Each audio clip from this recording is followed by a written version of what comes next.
Amici, bentrovati sul mio canale. Sto svasando la Brassia, la Banvieldara, oramai a più della metà della fioritura. A breve i fiori andranno via. Ho necessità di svasarla perché era in sfagno nel vaso da 16. Come vi avevo già accennato nel video, un vaso da 16 in sfagno diventa difficile di saperlo gestire. Perché o si bagna troppo o non si bagna per niente. Infatti questa mattina io, nonostante che l'avessi bagnato, trovo le radici completamente secche. La radice è verde, vedete, è attiva, ma non basta. Devo trovare un substrato che mi permetta di poter dare più umidità alle radici. Quindi nonostante tutto che è bagnato, nonostante tutto che è umido, le radici sono secche. Quindi hanno bisogno le radici, nonostante vedete che c'è la punta verde, se riuscite a vederlo, le radici hanno bisogno di qualcosa che uniformi un pochino meglio il discorso della bagnatura. Le radici ci sono, e eccole qua, ce ne sono anche parecchie, però sono, lo vedete, esclusivamente secche, non sono belle radici verdi. C'è un puntino verde, quindi la radice ha voglia di fare, ma ecco, la cosa assurda però succede che con lo sfagno andiamo ad avere radici secche o troppo bagnate, quindi fino a una certa misura lo sfagno diventa gestibile, poi quando si va fuori misura diventa un problema. Allora, la fioritura, è vero, non si toccano le piante, le orchidee quando sono in fiore, oramai è più della metà della fioritura, a giorni la fioritura comincerà ad andare via. Approfitto subito della mezza giornata libera che ho per mettermi a fare questo lavoro. Adesso cercherò di districare il tutto, vi farò vedere poi la quantità delle radici e la qualità. Allora eccomi, ho tolto tutto quello che dovevo togliere, lo sfagno, vi faccio vedere che è venuto via il bulbo, quello vecchissimo, e si forma sempre quella muffa perché nello sfagno praticamente era semisommerso, ma era semisommerso per poter permettere agli altri bulbi di poter vivere. Allora, a livello di radici siamo con delle radici che non sono il top per essere state in sfagno. Questo perché è vero, diciamo che lo sfagno è un prodotto che salva anche piante morenti, però quando comincia a essere la quantità del vaso eccessivamente grande diventa difficile da poterlo gestire perché si può bagnare troppo. Ora, questo è a oggi risulta essere il bulbo più vecchio. Voi vedete che è partito da lì, dove vedete da questo pezzettino è partito il bulbo, quello proprio originale, quindi questo è il primo bulbo, questo è il secondo bulbo e gli altri due sono il bulbo numero 3 e il bulbo numero 4. Lasciamo una divisione di 3 bulbi. Questo che poi sarà oramai il bulbo più vecchio, vedete che anche a livello di radici ce ne sono pochissime. Tutto l'apparato radicale è dato dagli altri 2 bulbi, quindi la necessità di fare il rinvaso, anche se c'è oramai la fioritura che sta andando verso il termine, oramai più di 10 giorni che è in fiore, la mia necessità di far trovare pronta la radice per poi la nascita del nuovo bulbo che verrà fuori forse da qua sotto, in modo tale che la pianta possa fare una buona radicazione. Come substrato sceglierò il lapillo perché voglio dare più ossigenazione, ma soprattutto più umidità. Vedete come funziona il lapillo? Allora, quando ce l'avete, questo è qualche giorno che è qui, asciuga in superficie, sotto rimane bagnato. Immaginate che questo sia il vaso, voi avrete sempre nel vaso sotto il lapillo bagnato e sopra il lapillo che asciuga. Quindi quando bagnate il lapillo potete bagnare solamente in superficie,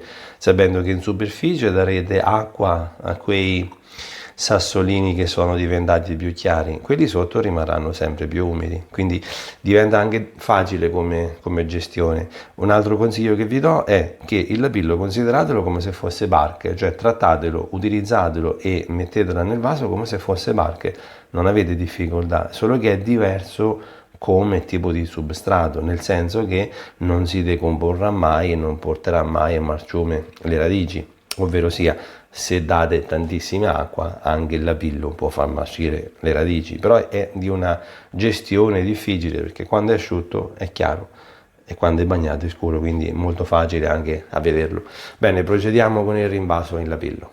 Allora, posizioniamo la nostra pianta con le radici secche all'interno dello stesso vaso dove era prima. Io ho dato una pulitina alle radici in modo tale che togliessi quelle rovinate. Le radici si presentano secche, si muovono lo stesso, si adagiano, però sono abbastanza secche. Via, facciamo questo tipo di discorso, mettiamo giù il vaso in questa maniera, le radici sono messe giù e ci siamo.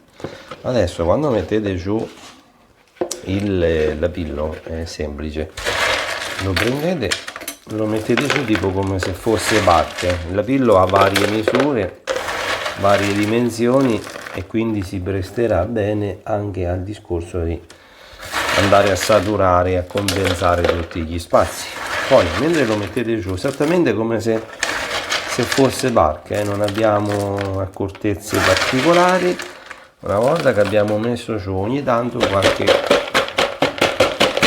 colpettino per poterlo mandare giù. Il lapillo dà anche più stabilità, alla pianta. Vedete, io l'avevo già tenuto a disposizione. Poi quando comprate il lapillo a sacchetti grandi, perché ne consuma parecchio, quindi si trovano sacchetti da 33 litri, proprio per questo, perché l'invasare una pianta del genere, ecco, ne parte già qualche chiletto. Avrete un vaso che pesa un chiletto e mezzo, ma l'importante è che ci sia. Ok, prendete una stecchetta di legno e aiutate un po' nel mandar giù il lapillo. Benissimo, il lavoro è quasi fatto. Ok, mettiamo altro lapillo in modo tale che arriviamo a coda dei bulbi e non lasciamo spazio. Ok, perfetto. Io credo che ci siamo. Ne abbiamo consumato parecchio di lapillo, però il gioco è fatto. Ok, abbiamo un bel vasotto G8 pronto per la situazione. E questo è come si presenta al lavoro finito.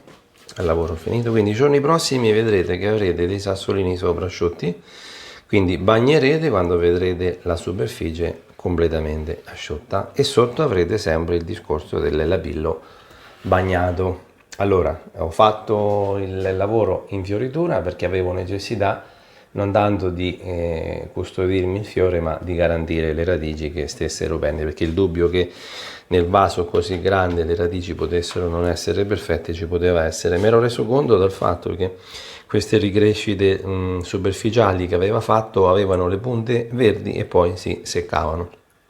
Allora mi sono detto: come mai si seccano le punte verdi? Evidentemente c'è poca umidità. Quindi queste ricrescite, questi bulbi di radici esterne ne aveva fatte tante, tipo anche questa qua. Però ho osservato che dopo qualche giorno che la punta era verde, la radice si fermava. Allora mi sono detto: qui c'è qualcosa che non va. Infatti il problema era nello sfagno. Quindi tante volte, no, dei materiali che sembrano essere perfetti possono essere perfetti per una tipologia, ma non per tutto. Non è che se uno utilizza lo sfagno lo può utilizzare a prescindere su tutte le dimensioni di vasi o altro. Ho approfittato anche per dare una pulitina. Benissimo, l'orchidea sta a posto, la brassia, la miltassia, la Banvieldara seguiterà a star bene, perché in questo contesto ho aiutato un po' la radice. La radice è sempre la cosa più importante rispetto anche al fiore, quindi se vedete fiori, se vedete bulbi belli come questo, non significa che le radici sotto siano sempre perfette. Un controllo è sempre importante. Nel lapillo potete lasciarla per anni, perché questo non darà mai problemi. Più che altro la pianta lo gradisce proprio per via della sua conformazione, per via del fatto che lascia passare tantissimo ossigeno, in quanto sono sassi macro porosità del substrato, quindi passa parecchia aria tra un sasso e l'altro. Nello stesso tempo ci seguiremo a godere la fioritura e sarò sicuro che all'interno del vaso le cose funzionano come dovrebbero funzionare. Grazie di avermi seguito, a presto.